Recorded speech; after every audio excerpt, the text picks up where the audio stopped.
দাদা, আমার 30,000 টাকার খুব প্রয়োজন।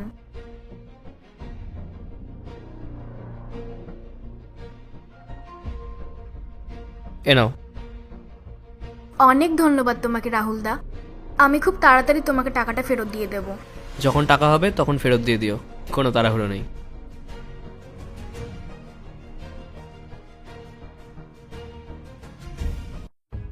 তারপর মনোজ, কি খবর? সবকিছু কেমন চলছে? কি আর বলো ভাই, ফিনান্সিয়াল কন্ডিশন না খুব খারাপ চলছে। ভাবছি একটা দোকান খুলবো, কিন্তু তার জন্য 1 লাখ টাকার প্রয়োজন ভাই। তুই একদম চিন্তা করিস না, আমি আছি তো।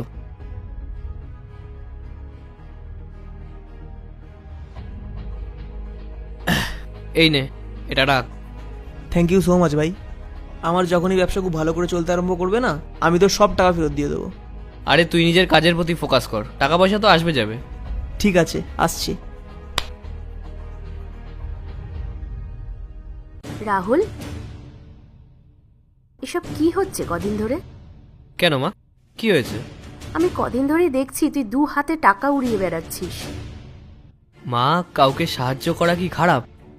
সাহায্য করা খারাপ না, কিন্তু এখন তো আর সেই দিন নেই। মা, আমাদের কাছে এত টাকা পয়সা আছে, যদি তার মধ্যে থেকে কিছু টাকা পয়সা আমি কাউকে দিয়ে দিই, তাতে কি এমন হয়েছে? কিছুই হবে না যদি তোর টাকা তুই কাউকে দিয়ে দিস, কিন্তু কালকে যদি তোর টাকার প্রয়োজন হয় তখন তোকে কে সাহায্য করবে? মা, আমার হঠাৎ টাকা পয়সার কেন প্রয়োজন পড়তে যাবে? আর আমি আমার জন্য যথেষ্ট করে রেখেছি, আমার কারোর কাছে হাত পাততে হবে না। এটা খুব ভালো কথা যে তুই তোর নিজের জন্য যথেষ্ট টাকা জমিয়ে রেখেছিস, কিন্তু ভবিষ্যৎ তো আমরা কেউ জানি না, তাই না? আর তুই তো খুব ভালো করেই জানিস যে যখন আমাদের খারাপ সময় চলছিল তখন আমাদেরকে কেউ সাহায্য করেনি। এই স্বার্থের দুনিয়াতে না কেউ কারণ না।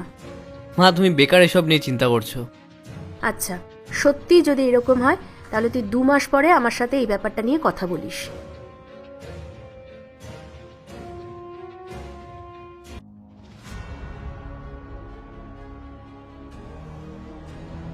মা, 2 মাস তো হয়ে গেছে, এবার তুমি বলো কি বলতে চাও? ওদেরকে ফোন কর যাদেরকে তুই টাকা ধার দিয়েছিস, আর এটা বল যে তোর খুব টাকার দরকার। কিন্তু মা, ওদের কাছে যদি টাকা পয়সা থাকতো তাহলে ওরা আমার কাছে কেন টাকা ধার চাইতো? ওদের নিশ্চয়ই এই 2 মাসের মধ্যে পরিস্থিতি বদলে গেছে। তুই একটা ফোন কর।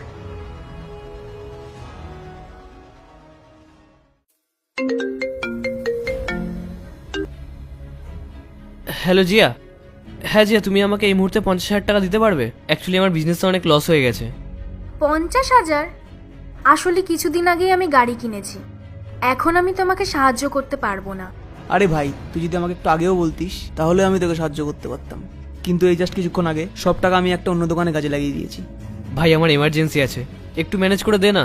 যদি আমার প্রয়োজন না হতো আমি তোকে কখনোই বলতাম না। মনোজ, আমি তো তোকে দরকারি সাহায্য করেছিলাম, তাই না? ভাই তুই প্লিজ একটু অন্য কারোর থেকে অ্যারেঞ্জ করে নে না। আচ্ছা শোন, আমার কাজ আছে, আমি একটু পরে কথা বলছি।